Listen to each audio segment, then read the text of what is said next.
Salut les gens, j'espère que vous allez bien. On se retrouve aujourd'hui pour le book haul du mois de mai. Et on commence dès maintenant. En me baladant un peu par curiosité, etc. Chez Décitre, dans la librairie Décitre, je suis tombée sur ce bouquin que je connaissais très bien mais que jusqu'à maintenant je n'avais pas acheté parce que en fait c'est pas le genre de bouquin que j'achète ou que je lis habituellement. Mais étant donné que je suis une énorme fan de la Casa de Papel, bon, j'ai ça, j'ai des tatouages, j'ai totalement craqué. J'étais avec mon copain et il m'a jugé. Quand il m'a vu poser le regard sur ce bouquin, il savait que c'était foutu. Et il avait totalement raison. Et en plus, il était en prix réduit, en solde, si je puis dire, quand j'y suis allée. Donc voilà. Donc en gros, c'est le livre Escape Game de la Casa de Papel. Ce n'est pas un livre officiel. Donc en fait, c'est le professeur qui écrit à un ami. Et si je me trompe bien, il va lui laisser une certaine somme d'argent. Sauf que vu que c'est le professeur, il l'a caché, il faut résoudre les énigmes. Si je ne me trompe pas. Sergio Machina, alias le professeur, est le cerveau du plus grand vol de l'histoire de l'Espagne. Il a passé une partie de sa jeunesse à l'hôpital San Juan de Dios à San Sebastián, où il s'est lié d'amitié avec Jero Lamarca, un autre patient. Grâce à son esprit brillant, Sergio a inventé des jeux d'esprit et de déduction pour aider. Jero a surmonté les jours difficiles. Il lui fabriquait également des cocottes en papier. Alors qu'ils ont dû se séparer sans réellement pouvoir se dire au revoir, ils ne se sont jamais revus. Les deux garçons sont restés connectés par un lien indestructible. Après le braquage de la Fabrique nationale de la monnaie du timbre, Jero reçoit un colis contenant un lot de lettres et une cocotte en papier. Sans hésiter, il quitte tout ce qu'il connaît pour partir à la recherche de la part du timbre que Sergio lui a laissé pour lui. Il ne lui reste plus qu'à démêler les indices.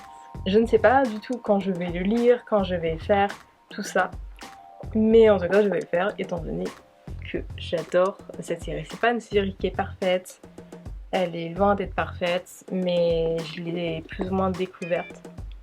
Alors je l'ai pas découverte en 2022, je savais déjà l'existence de cette série, mais je l'ai regardée en 2022 pendant mon arrêt maladie. Donc c'était début 2022, fin 2021-2022, j'étais en arrêt maladie, j'étais donc malade. On se demande de quoi cette période-là. Et du coup j'en ai profité, vu que je m'ennuyais un peu chez moi, j'en ai profité pour commencer cette série.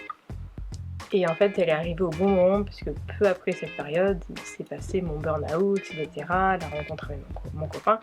Donc elle m'a beaucoup aidée psychologiquement en 2022. Et je trouve ça dingue qu'il y a des personnages fictifs, des choses fictives, notamment une série, qui peuvent aider une personne réelle à aller mieux. Et c'est exactement ce qui s'est passé avec la Casa de Papel. C'est clairement ma confort série. Sergio Machina est mon personnage favori, qui est devenu avec Daenerys Targaryen, mais de confort caractère. Donc voilà, c'est une série qui psychologiquement, émotionnellement est importante pour moi, même si elle est loin d'être parfaite. Donc voilà, il fallait que je craque en achetant ce livre, alors que je ne sais même pas si je vais le lire un jour ou si je vais faire tout ça un jour. Mais il fallait que je l'ai par principe. Je cherche depuis un petit moment à lire des romans qui ne sont pas je dirais pas des best-sellers, mais qui ne sont pas anglais de base, c'est-à-dire qui ne sont pas américains, qui ne sont pas british, etc. Qui sont pas également français, mais plus dans les langues genre espagnol, mexicain, etc. Du coup je suis tombée sur un portugais, et là je sais plus de quelle nationalité il est, et c'est en me baladant à la FNAC dans du coup le rayon Espagne, etc. Que je suis tombée sur ces deux livres qui m'ont assez parlé, donc je les ai achetés. Nous avons déjà celui-là, alors rien à voir avec l'Espagne, hein. Celui-là est grec si je ne me trompe pas. Alors, donc les frères ennemis de Nikos Kazantzakis, et c'est aux éditions Cambourakis. Et si je ne me trompe pas, il est bien grec. Hein. Voilà, traduit du grec et préface par René Bouquin. De 1946 à 49, une guerre civile sanglante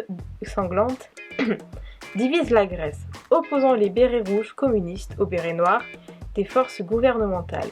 Le village de Kastelos n'est pas épargné, ses habitants survivant tant bien que mal parmi les ruines sous la menace de l'arrivée des partisans réfugiés dans la montagne. Parmi eux, le pope Yannaros fait le choix de l'action pour trouver une issue à cet affrontement fratricide, trahi entre son amour du Christ et son désir de justice. Son personnage souligne l'impasse à laquelle mène l'affrontement des deux camps.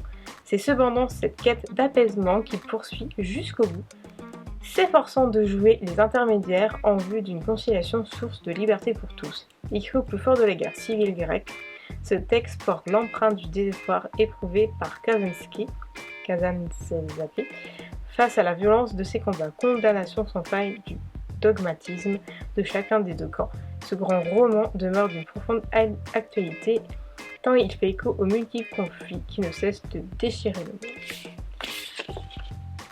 Et je suis toujours un peu roman, politique, etc.